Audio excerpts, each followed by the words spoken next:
Finally, I'm going to explain what happened to me when Kundalini entered my throat chakra. And I'm just going to explain the main things that happened because a lot of things happened during my Kundalini awakening. But I did have a very blocked throat chakra, so that's probably why I had such an intense experience. I'm just going to get into the symptoms that I had. It started off with my usual Kundalini symptoms that I've had throughout my entire awakening. I brought up in my last video, and if you didn't watch it, basically the main symptoms were shaking and sweating and crying and releasing energy in all sorts of different ways. The main thing would always be shaking or convulsing. It started off with that, but then I woke up for probably 3 days in a row gagging, violently gagging into a trash can. I was basically throwing up without actually throwing anything up. And I kind of just accepted it and just let it happen because there wasn't really anything I could do about it.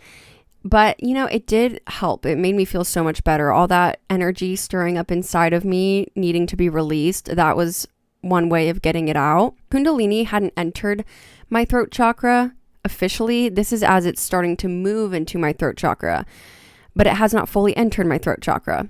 And when Kundalini entered my throat chakra, I started to choke on a ball going up my throat. And Kundalini basically turned into a little ball and made its way up my throat, and I could feel it. It was honestly terrifying and uncomfortable and scary. And I can see why some people think that Kundalini is a demonic energy, because what I'm going to tell you is kind of portrayed in movies as like when people are possessed. But just know that I understand that some people think that, and I wouldn't blame them, because what happened to me was definitely something that you see in movies, but it wasn't all that bad, and it didn't last that long. I want to say real quick, my dog was there for me for my awakening. When I was shaking and working through energy, my dog would always get up on the furniture, and she's not supposed to, and would lay on me and do everything she could to comfort me.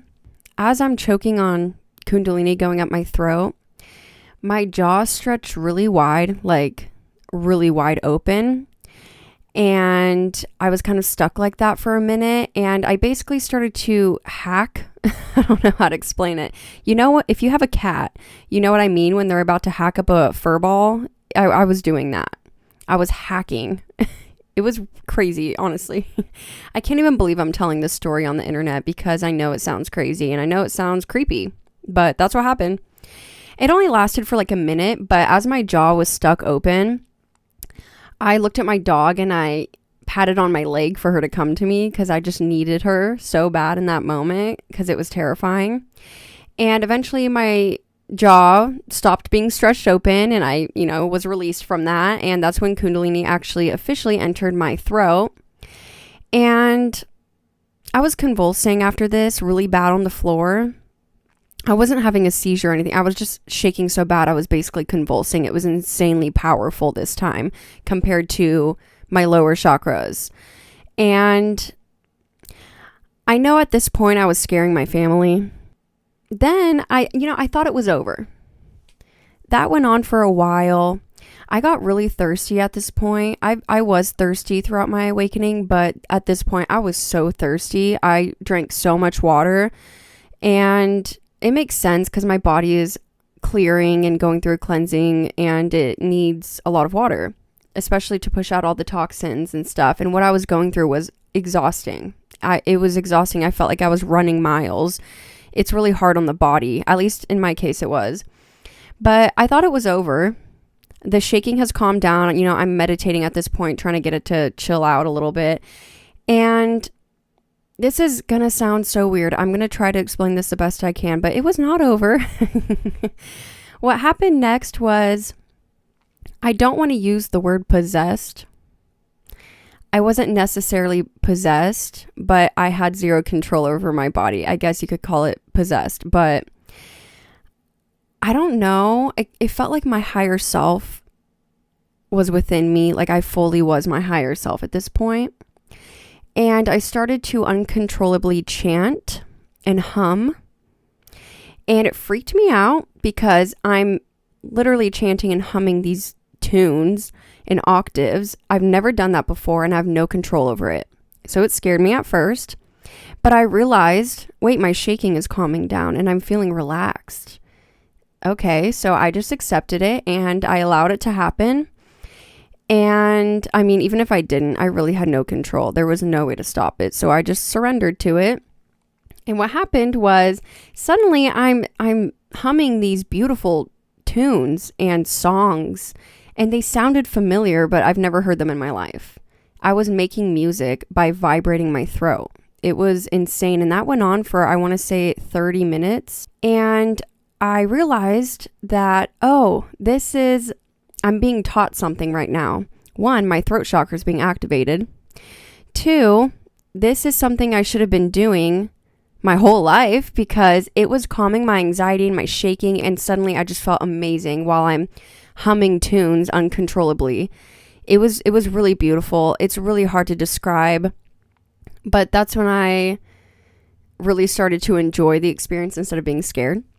And that after that stopped, I was shaking for a while and I decided to do the humming myself. When I do the humming, it puts me in this trance. I still do it to this day when I'm meditating or when I'm taking a shower. And it's really beautiful. And I always recommend anyone to try it. Maybe do it when you're alone because other people are going to look at you like you're crazy. At least, for me. Kundalini can be exhausting. It was exhausting. And I couldn't sleep as much as I wanted to. But then there was a point where I only needed like a couple hours of sleep and I would have so much energy. That's the main thing that happened to me during my throat chakra. Believe me, I know how crazy all of that sounds, but it seriously happened to me, and it took me many years to even be vulnerable enough to share this on the internet because I know how crazy it sounds. But I just want to help people who might have that same or similar experience understand that there's no need to be scared. It can be scary losing control of your body, but if you surrender, even if it's painful or you're uncomfortable, if you just surrender to it, it becomes more tolerable and even sometimes blissful. I survived and I don't want to go through that particular experience again, but I have like a weird thing where I believe that you can go through more than one Kundalini awakening in your lifetime. And I'm almost kind of prepared that maybe one day in the future I'll have to go through one again. Anyway, that's all for this video. If you are going through a Kundalini awakening, I want to hear your experience down below because I not only want to help people who might be going through a painful or scary awakening like I did, but I also want to connect with other people and hear how their awakenings went because everybody can have a completely different experience. And I think that's really cool. So if you have gone through one, I really want to hear it in the comments. Thank you for watching, and I will see you in my next video.